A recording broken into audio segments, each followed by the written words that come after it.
Hello, everyone. It's Bob McCraney, and welcome back to This Month in Realty. Today, I'm super happy to have back Jamie Harnish with Bosley Real Estate. Now, Jamie is still in the Yonge and Eglinton area of Toronto.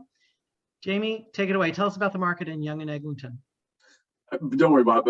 People who are from Toronto have a hard time saying Eglinton, so don't worry about it.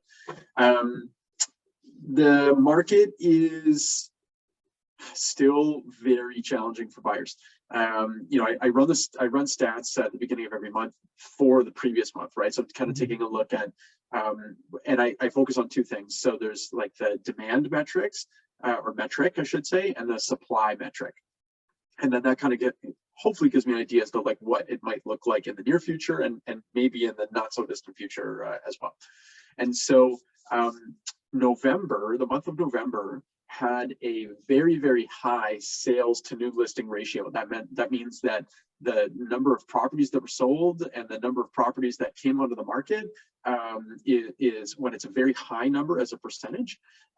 It means that like for example, if it was 100%, that means that for every house that came on the market, a house was sold. It doesn't necessarily mean that it was that house that came on the market, but just that it's almost a one-for-one trade-off as far as inventory coming on and then inventory becoming unavailable.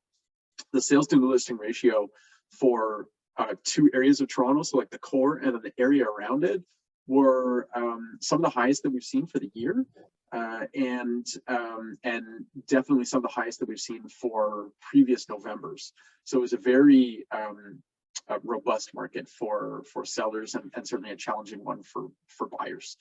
The numbers that we're seeing on the inventory side of things are very, very low, which kind of explains the price escalations and the sales to listing ratio as well, the demand metrics, that is. So the inventory levels are as low as we've ever seen, unfortunately, and I think that means that things are going to be pretty hectic moving forward.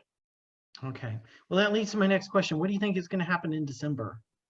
Yeah, so on that note, I think traditionally what we see in December is a huge tail off in new listings because sellers just become less active, right? They don't want to have the home on the market, over the Christmas holidays, assuming that they celebrate, right? But even, Hanukkah this year is right now. And so, December is a busy month on a personal level for a lot of people. And so the number of new listings totally die off. But the buyer activity traditionally still remains very strong. And last year, for example, Toronto as a city was still very much locked down. Weren't a ton of family gatherings. There were some, but restaurants and events and that kind of stuff were just not happening because of COVID. And so last year, the sales for December were very, very high for your typical December, but the new listings still remain quite low. I have a feeling that it's going to be very similar, especially with the new variant news. I think people are a little bit more easygoing with family gatherings and that kind of stuff. So I don't think it's going to be quite the same as December of last year, but I do believe that it's going to be a very active December for buyers. And because of the extreme lack of inventory compared to other months, I think that there's going to be a lot of fighting amongst those buyers for the places that are available. And so that means, just as a side note, I guess, that anybody who's thinking of like, do I go on the market now or do I go on the market next year or whatever, I don't think it's a horrible idea to go on the market in December, as long as you're, depending on when somebody's watching this, I wouldn't go on December 25th, but early-ish to mid-December, I think could work fine. I think there's a good argument to be made for that. People go home for the holidays, they see mom and dad aren't doing well, they want to move back near mom and dad, they look at houses while they're on holiday.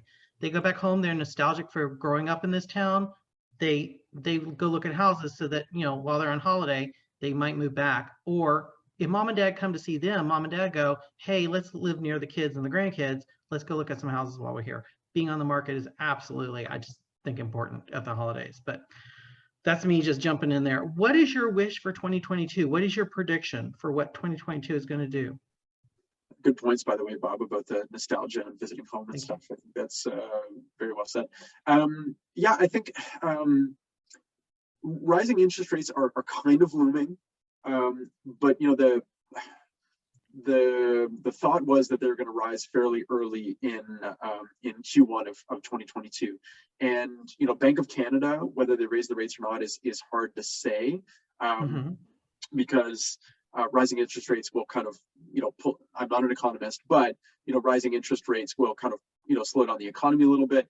And now with the variant news and the way the stock market's going and that kind of stuff, maybe rising interest rates officially through the Bank of Canada might be kind of delayed or pushed back a little bit further into 2022. That's possible. But the banks themselves have been raising their rates. To give you an example, I have a client, I helped them buy a condo last week, closing January 13th. The day after we bought, my clients got in touch and said, can we see if the sellers will move closing back a day to the 12th? Because our mortgage pre-approval expires on the 12th. And if we close on the 13th, our mortgage interest rate has gone up quite a few Right. kind of basis points. And so, we were able to do that, but it kind of goes to show you that buyers, I think, are looking to get into the market under their current mortgage pre-approvals, because whatever the Bank of Canada is going to do, the banks themselves have started to raise rates, and buyers are kind of feeling that crunch, I guess, a little bit already. Interesting. So how would somebody contact you?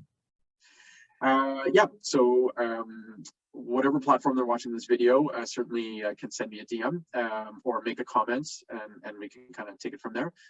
My cell phone number, I'm happy to give it out, 416-428-8892. And my email address would be jharnish@bosleyrealestate.com, or you can just Google my name, Jamie Harnish Toronto, and I come up and easy to find. I'll put all the digits below. Come back next time. See you next year. Absolutely. Yes. See you next year. Okay. See you next Everybody, year. This month in Realty, tune in each month to hear more from Jamie and other real estate experts throughout Canada and the United States. Take care. Thanks, Bob.